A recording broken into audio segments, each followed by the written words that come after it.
My name is Edward, and if you've ever been the odd one out in your own family, you'll probably get where I'm coming from.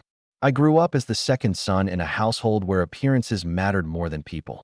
My parents liked things neat, polished, and presentable. My older brother, Nathan, fit right into that mold. I didn't. Nathan was the golden boy, star athlete in high school, class president, went into finance just like Dad always dreamed. Meanwhile, I leaned more toward quiet interests, design, tech, building things. Nothing flashy, nothing that earned applause at family dinners. And because of that, I was always compared, always criticized. Growing up, I can't remember a single holiday where someone didn't bring up Nathan's achievements while using me as a cautionary tale. Aunt Claudia, especially, had this way of tilting her head at me and saying, "Well, not everyone can shine, I suppose." It was always delivered like a kindness, but it stung worse than open mockery. My Uncle Gregory would chuckle and say things like, "You'll find your place one day, Eddie," maybe as Nathan's assistant. The table would laugh, and my mom would sigh, never defending me, just urging me to take it in good humor. I learned early to keep my head down and my work private. But the thing is, I did find something I was good at. I built a company from scratch, quietly, carefully, without ever telling them. I didn't flaunt it. I never posted about it, never brought it up at gatherings. My parents thought I was dabbling in online projects and still living modestly, which was fine. I let them believe it. Fast forward to this year, Nathan's wedding. Big event, formal, exactly the kind of spectacle my family lives for. I debated even going, but part of me wanted to show up just to see if things had changed, if maybe, for once, I could just be another guest, not the butt of whispers. When I arrived at the reception hall, the atmosphere was what you'd expect. Polished tables, flowers everywhere, that low buzz of chatter and music. But the moment I stepped through the doors, I felt it. Heads turning, the slight pause in conversation. Uncle Gregory leaned toward Aunt Claudia and muttered something. I caught only part of it, but it was enough. "Doesn't belong here." It was subtle, but not subtle enough. A couple guests snickered. My mom, who was already seated near the front, let out that familiar sigh. The same sigh she'd used 1,000 times before, the one that meant, "Please don't embarrass us, Edward." I clenched my jaw, reminded myself I wasn't here for them. I walked further in, nodding at a few people I barely recognized. Then Nathan's best man, a guy named Adrian, turned toward me. He had a tablet in his hand, probably checking the schedule or something for the reception. His eyes landed on me, and it was like a switch flipped in his brain. He froze. I mean, completely froze.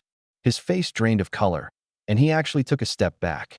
For a moment, I thought maybe he mistook me for someone else. But then his eyes flicked from me to the tablet and back again, and his lips parted just enough to whisper, "Wait, you're running this?" The room, already half focused on me, went dead silent. You could hear the clinking of a fork against a plate somewhere in the back. People stared at Adrian, then at me, like they were waiting for the next shoe to drop. And standing there, all I could think was, I never planned on this moment happening here. Not like this. Not in front of everyone. But if they were going to drag me into the spotlight, they were about to see far more than they bargained for. I stood there, frozen in place, my shoes just brushing the edge of the polished tile floor that led into the reception hall. The band's music had faltered into silence, as if they too had caught the change in atmosphere. For a second, I felt the familiar weight of every family dinner pressing down on me, every snide comment, every look of disappointment. But this wasn't just about me anymore. Adrian's reaction had turned the spotlight full on, and suddenly everyone seemed to be holding their breath. Adrian lowered the tablet slowly, almost as if it had burned his hands. His eyes darted across the screen, then back to me. I could practically see the gears in his head grinding. "You're Edward," he murmured, but not like a question, more like confirmation of something impossible. The whispers began, small at first, like wind picking up in the trees. "Who is he? What does he mean? Is that the brother?" My Uncle Gregory leaned back in his chair with a smirk, clearly enjoying the confusion. He raised his glass and muttered something to the couple beside him, who tried, and failed, to hide their laughter. My mother pinched the bridge of her nose, shaking her head as though I'd deliberately chosen this moment to make things difficult. Nathan hadn't noticed yet. He was across the room, caught up in conversation with his new bride, Marissa. They were glowing, every inch the picture-perfect couple. And here I was, the shadow that had slipped in and stalled the party. Adrian, however, wasn't letting it slide. He walked toward me, his movements stiff, like he wasn't sure how to approach. "This can't be right," he muttered under his breath. "The whole coordination app, the back-end scheduling. I thought it was a firm." "I didn't realize it was," he trailed off, catching himself. I tilted my head, keeping my voice even. "Didn't realize it was me?" That earned me a few more stares. Aunt Claudia, dressed in her usual jewels and perfume that could knock out a horse, pressed a hand to her chest. "Edward, what are you talking about?" she asked in that condescending tone she reserved for me. "Don't make a scene. It's Nathan's day." Her words only added fuel. Guests were whispering louder now, turning their heads to follow every exchange. The air felt tight, every sound sharper than it should have been. Adrian's face was still pale. He shook his head, like he was trying to put pieces together. "You're the one running Horizon Systems," he said finally, though it came out half like a question. That name, my company, hung in the air. I hadn't expected to hear it spoken here, at least not like this. My chest tightened. Horizon had been my life for the past 6 years. Long nights, constant trial and error, building something from nothing. It was the reason I never had time for the endless family gatherings. The reason I was always labeled the disappointment. And now, in the middle of this glittering reception hall, its name had been dropped like a stone into water. Uncle Gregory let out a sharp laugh, almost choking on it. "Horizon Systems? Don't be ridiculous. That's a real company, not some little hobby project. Edward, don't play games. You'll embarrass yourself." The arrogance in his tone made my skin prickle. I could see Aunt Claudia nodding vigorously, her earrings swinging. "Exactly. Let's not spin tall tales, dear. People are trying to celebrate. Sit quietly, enjoy the food, and let the grown-ups handle the important things." Important things. Always the implication that I was somehow lesser. Adrian, however, wasn't laughing. His eyes flicked back to the tablet, his lips moving silently, as if checking and rechecking data. Then he glanced at me again, his expression caught somewhere between disbelief and recognition. "No, this is real. I've been working with your team for months. All the logistics tonight, the scheduling, the digital coordination, the communication, that was your system." The guests shifted, a ripple of confusion running through the crowd. Someone near the back whispered, "That company's worth millions." The word hung there, heavy. I didn't answer right away. My instinct was to stay quiet, to let the moment pass like I always had. But the years of silence and dismissal pressed hard against my ribs, and for once, I couldn't swallow it down. "Yes," I said, my voice steady, though inside I was shaking. "That's mine." It was like throwing a spark into dry tinder. The room erupted, not loudly, but in sharp bursts of disbelief and judgment. "He's lying. There's no way. Edward, running something like that." Uncle Gregory slapped the table, chuckling, and turned to the guests around him. "See what I mean? Always has to make himself look important. Next thing you know, he'll be saying he owns the building." The people at his table laughed with him, though uneasily. Not everyone was convinced. I could feel the weight of eyes on me, testing, measuring. Nathan finally noticed. He looked up from across the hall, his brow furrowed, and started making his way over with Marissa at his side. My mother leaned back in her chair, her hand covering her mouth. She wouldn't look at me directly. Adrian, still pale, handed me the tablet like it was proof in itself. "Your login is right here," he muttered.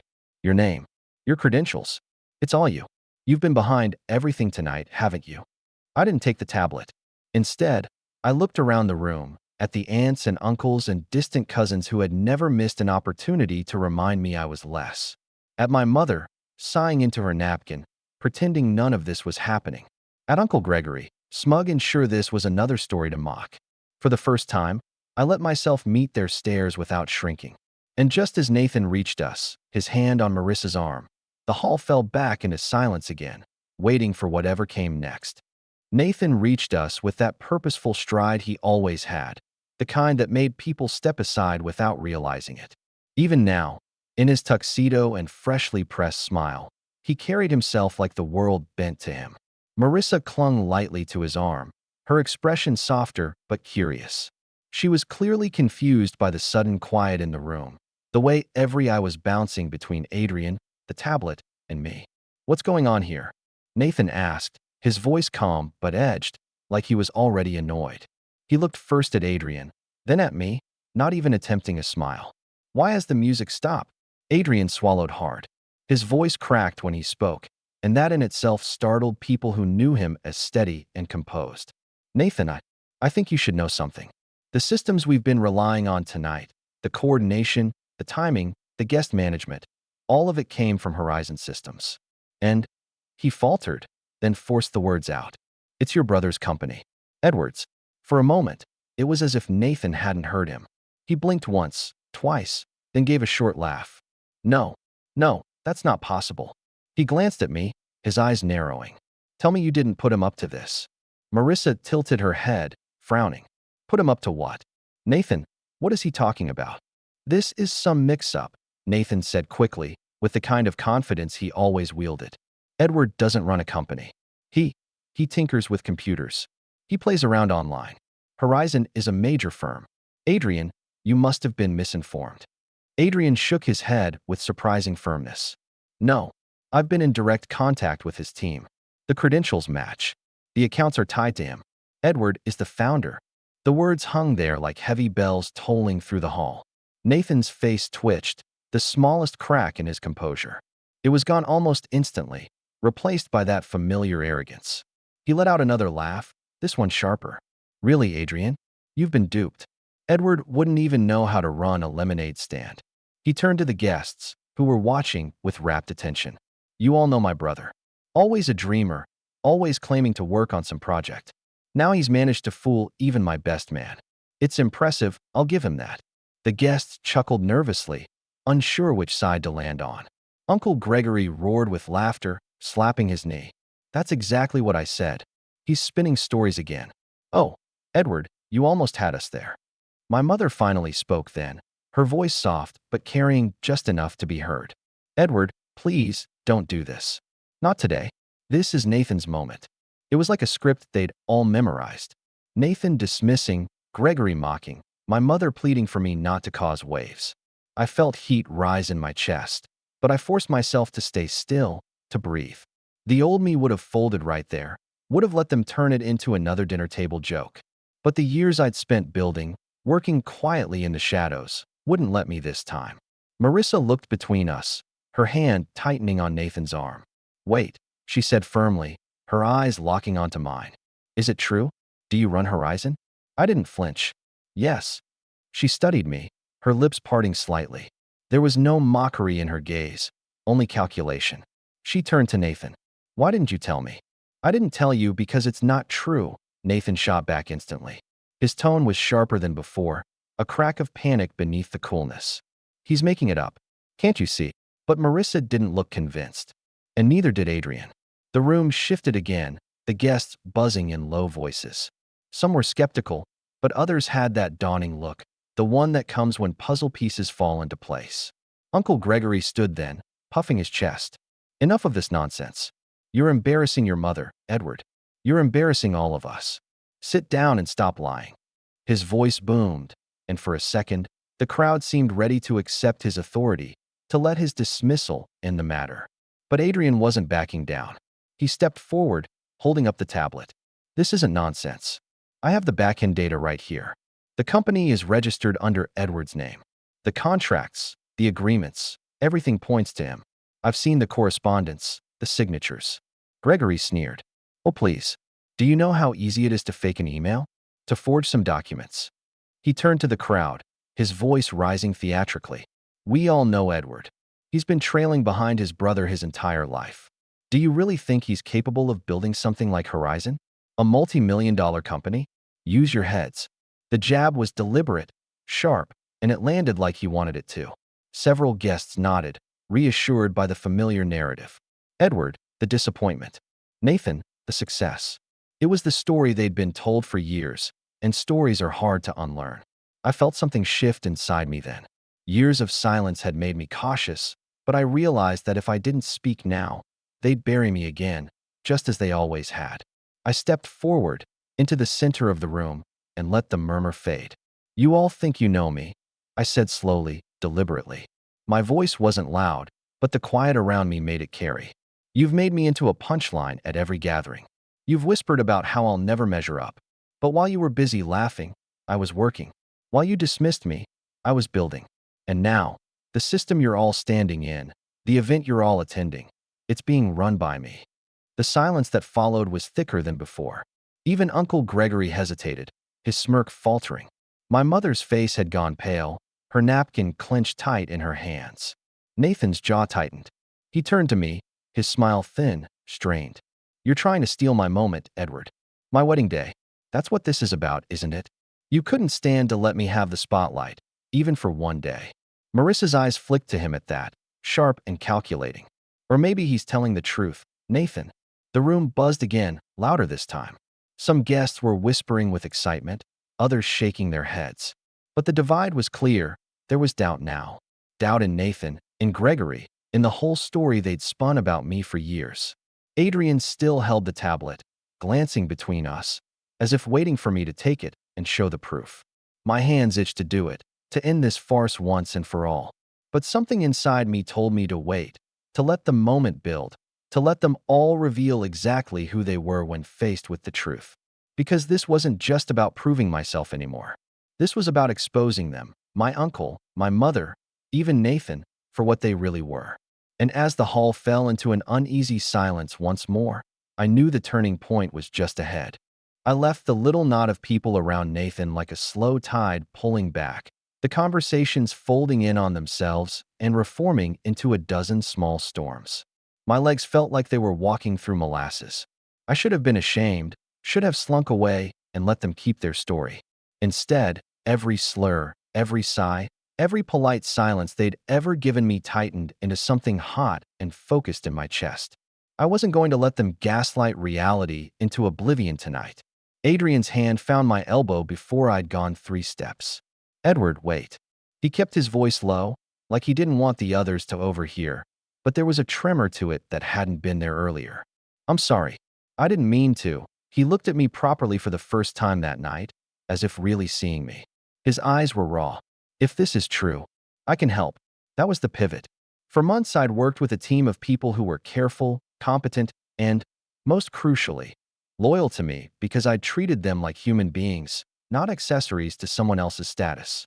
They were scattered tonight among the tech rigs in the service corridor. The sound engineer who'd once fixed a server in the middle of a blackout, the woman who handled the guest app UI and stayed up to translate every complaint into a solution, the intern who'd coded a section of our event dashboard and now had a bridesmaid's bracelet dangling on her wrist because she'd been invited last minute. None of them knew the family dynamics. They knew professionalism. They would execute. Good, I said to Adrian. If you can get me to the AV closet quietly. There's something I want to show the room, and I'd rather not have it become a circus until the moment it has to. He blinked. You mean now? Now, I said. I don't like being theatrical for theater's sake. But tonight the theater had been brought to me, uninvited. We threaded between tables. People's faces turned as we passed, curious, judgmental, already primed for entertainment. Aunt Claudia mouthed something to Gregory. They both wore that smug look people get when they think a scandal is about to be confirmed. My mother had gone very still, her fingers white on the stem of her glass. Nathan's jaw worked, but he stayed put, probably thinking he could ride this out with a few well-placed jokes. The AV closet smelled like cleaning solvent and old cables. Monitors blinked against the dark like watchful, patient eyes. My team was there, small and efficient. Layla on sound, Omar on playback, Hannah on the guest app console. They looked up at me, and once I said the name of our private channel, their faces softened. I felt the relief like a physical thing, warm and immediate. You must be mad at me, Omar said, and he sounded half serious. He'd known me longer than most of my family had known my name. He's the sort of person who says irritatingly honest things at inconvenient times. But tonight could be interesting. I felt a laugh bubble up, a half sob, half smile. I'm not mad at you. I'm mad at my family. I leaned against a rack, the hum of power amplifiers under my palm. And I want them to hear the truth. Layla cut in, efficient. We can switch the main feed to the lobby screen. We can push anything live, video, images, audio, pre-queued. But once it goes out, there's no taking it back. Hannah pulled up the control panel, and my stomach did that little mid-fall flip. There it was, the event dashboard, with the timeline of toasts, the slideshow queue, the playlist. I'd been responsible for half of those entries. The rest I had set up months ago, and then let sleep. I had a plan when I walked in, a plan that had been taking shape for a long time. I'd spent years collecting proof. I don't mean the dramatic, cinematic proof you see in movies. I mean the slow proof of receipts and filings, of contracts signed when no one was looking and fund transfers that could be traced if someone bothered to follow them. I'd kept emails where my uncle joked about keeping the children in line, and voice notes where my cousin called me the quiet one, like that was a compliment. There were also documents, registrations, incorporation papers for Horizon, invoices from vendors that had been paid directly to accounts under names they didn't expect. I hadn't shown them because, until now, showing them would serve no purpose but ego. Tonight, with my back to the wall and the entire narrative about my life being rewritten in the front row of the reception hall, they mattered. I could feel my hands starting to shake as I loaded the first file into the playlist. Layla glanced at me, eyebrows up, asking permission. The first file was boring to anyone who didn't live in spreadsheets. A scanned copy of the business registration certificate, official and dry. But to me it was the anchor. It showed the name, the date, the signatures. It would be the baseline. Next I queued a sequence of emails. Not the whole threads. That would be messy, but the highlights. Lines culled from years of correspondence where my name, my decisions, my stake in Horizon were referred to plainly. The kind of language my family had always believed they were blind to. Eddie's handling the back end. Edward will coordinate the night. Please clear this with Edward. People make excuses for what they don't want to see. Emails are stubborn. Then I added something uglier, but necessary. A series of screenshots from years of family group chats.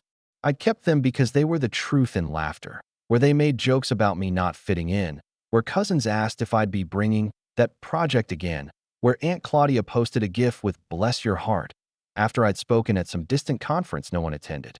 It was petty, sure, but it revealed the pattern. Dismissal that wore a polite face. There was a part 1 debated including. It was a short audio clip. My uncle, recorded at a relative's brunch last spring, telling a mutual acquaintance that he'd helped Nathan into his role by steering investments from the family trust and making sure Nathan's business got preferential treatment. It was ugly because it was spoken in comfortable tones, laughter curling over the words. But if it got out, it would strip the veneer of merit from Nathan's achievements in front of these people. I'd rehearsed the moral calculus in my head 100 times. Expose corruption or leave them to their illusions. Tonight, carrying that weight from childhood to adulthood, I chose exposure. Adrian watched all this quietly. He looked like a man realizing how small certainty can be. "You sure about the audio?" he asked. I considered. It would hurt Nathan. Yes. It would hurt my mother as well, because she'd trusted the story she'd been telling herself. But the truth wasn't cruelty. Cruelty would be pretending nothing was wrong. Revealing it in a room full of witnesses would force them to face what they'd enabled. "Load it," I said, "but don't play it until I give the signal." Omar cracked his knuckles and moved to the mixer. Hannah queued the files, each named plainly: registration.pdf, correspondence_highlights.pdf, groupchat_excerpt1.png, uncle_clip.mp3. The last one sat at the end, like a loaded silence. I took a breath and told them the rest of the plan. "I'm not doing this to humiliate for amusement," I said. "I'm doing this so they have to reckon with the truth in front of everyone who's ever believed their version. Let it be messy. Let it be loud. If they want to pretend I'm a joke, I'll give them the facts and let them choose. If they want to double down, the room will see them do it." Layla nodded. "We'll switch the slides to full screen at the queue. When the certificate appears, you should be ready to speak. People will ask questions. Don't let them drown it out." The more I briefed them, the more real the plan felt. It wasn't just about proving I'd built something. It was about unspooling the narrative that had kept me small. I thought about my mother's sighs, about Aunt Claudia's head tilt, about Gregory's barked laughter. I thought about every party where I'd been reduced to that quiet, polite presence sitting just outside the frame. Tonight those frames would change. "You're sure you want to speak?" Hannah asked finally, and I realized my throat had gone utterly dry. "I am," I said, "but not to beg for recognition. I'll show them the facts. Then I'll let them respond." "Then let's do it," Adrian said. And for the first time that night, he looked like he had a purpose beyond ceremony. We moved back into the hall in slow motion. The band had recovered and settled into a nervous background set. The conversations hummed at a new pitch of speculation. Nathan was near the center, looking smaller without the armor of certainty. My mother's hand had gone to her face. Her eyes avoided me. Uncle Gregory surveyed the room like a man who still believed he owned the narrative. Layla whispered the countdown into my ear through the earpiece she clipped on me. 3 minutes until the next scheduled slideshow. It was a cruelty and a courtesy to give them time to settle into the false sense that nothing would happen. I watched faces. The best man, still pale. Aunt Claudia checking her lipstick.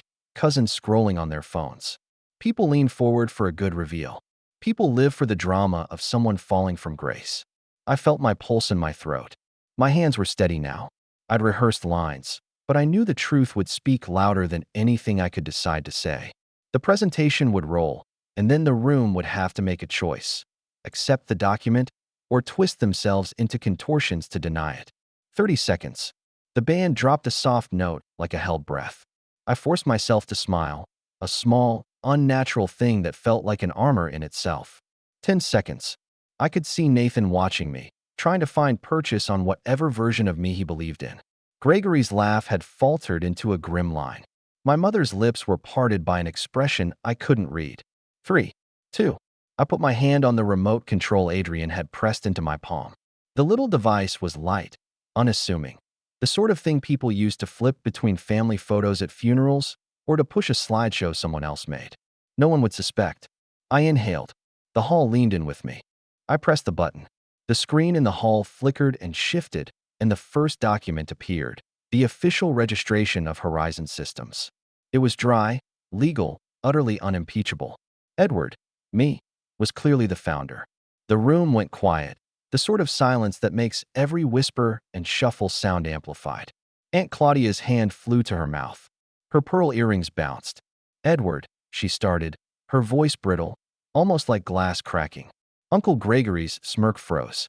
He leaned forward, as if squinting might make the words on the screen vanish. This isn't possible, he said, louder than he intended. The words trembled in disbelief. I let the moment stretch.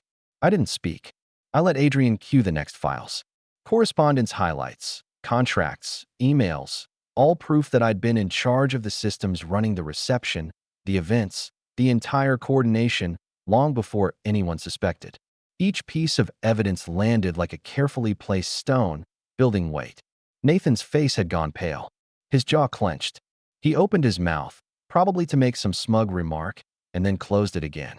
He looked around at the crowd, realizing that the whispers weren't going away. Guests were exchanging glances, some leaning in to read the screen themselves, murmurs growing into outright acknowledgement.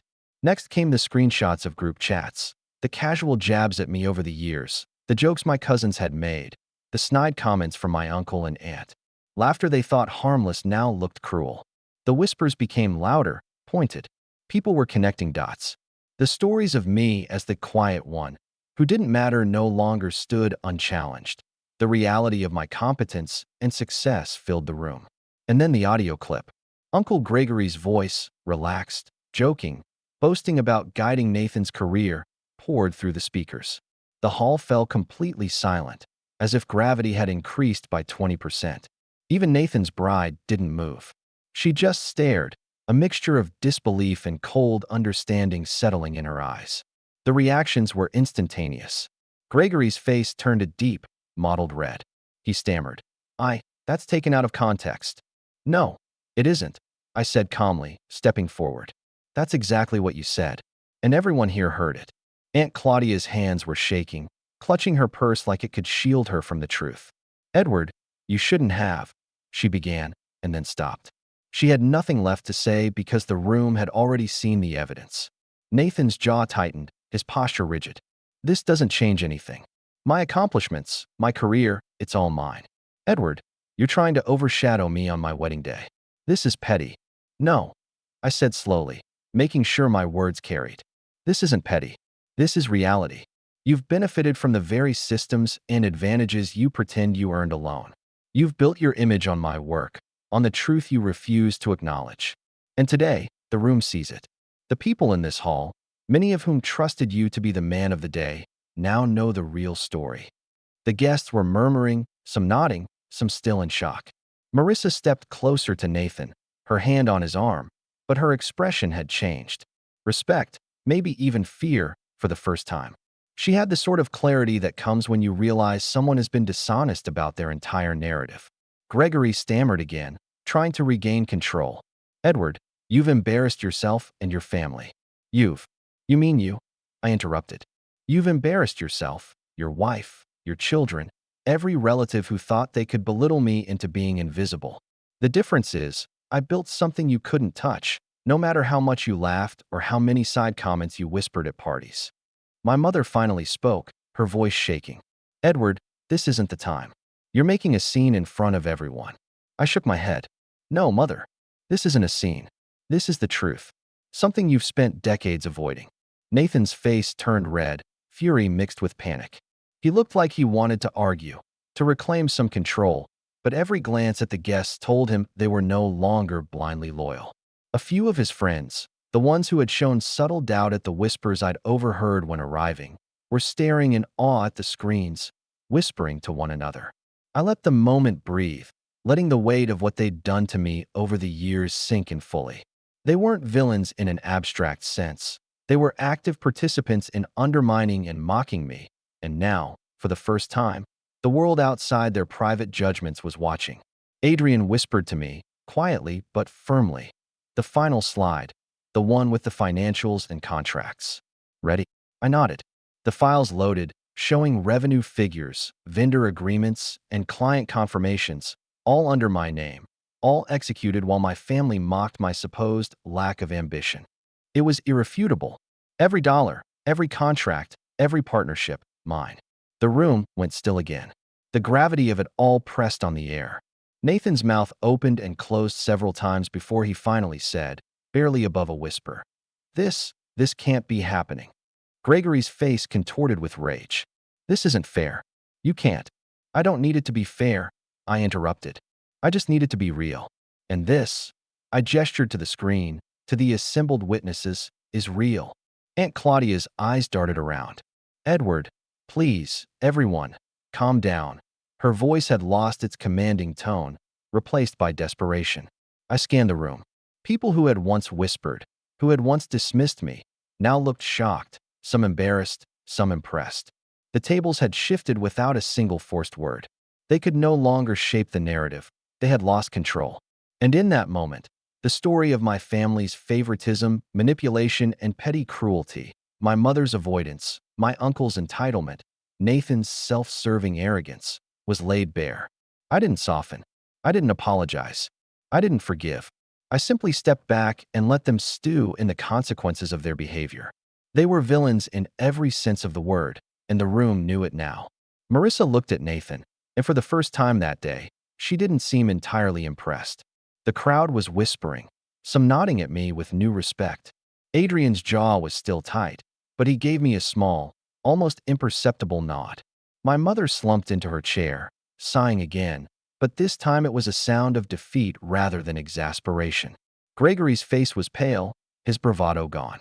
And I realized that for the first time in my life, I was not the one shrinking. I was standing firmly, the architect of my own story, the one who had quietly built success while they spent decades dismissing me. The hall, the guests, my family, they had all witnessed it. I didn't need their approval, and I certainly didn't need their forgiveness. The truth was mine, and tonight, the house of cards they had built for me crumbled under its own weight. The reception continued around us, but the dynamics had shifted irrevocably. My family, my villains, looked smaller, exposed, human in the ways they had never wanted to be seen. And I, Edward, finally belonged in the room, not as a shadow, not as a joke, but as the person they had underestimated for too long. In the days following the wedding, the ripple effects were immediate. Nathan refused to speak to me, retreating into silence that only underscored his dependence on the narrative he had spent years building. He tried to smooth things over with his friends, but the truth was out. Everyone who mattered now knew he had leaned on my work for his success. Uncle Gregory fumed privately, lashing out at anyone who would listen, but his words fell flat. The once commanding presence he wielded at family events was now hollow. People began to see him for what he was, entitled, controlling, and unable to face consequences. Aunt Claudia retreated into gossiping circles, trying to salvage appearances, but her attempts only highlighted her vindictive tendencies. Those who had once followed her lead quietly began keeping their distance. My mother, predictably, tried to maintain a neutral facade, but I could see the shift in her demeanor. She no longer sighed at my presence with disapproval. Instead, there was a cold, resigned tension whenever our paths crossed. She had lost her narrative control, and she knew it. As for me, life continued almost normally, except now the world saw me as more than just Nathan's brother. Horizon systems flourished, and I finally began attending family gatherings on my own terms, not as a shadow, but as a recognized force. The wedding had been the turning point. I didn't forgive them. I didn't pretend the past didn't hurt. But I had claimed my place, and for the first time, no one could diminish it.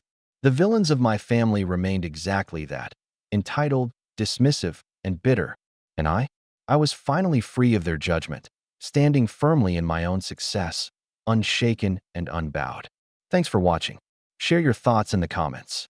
If you like this story, don't forget to like and subscribe for more content like this.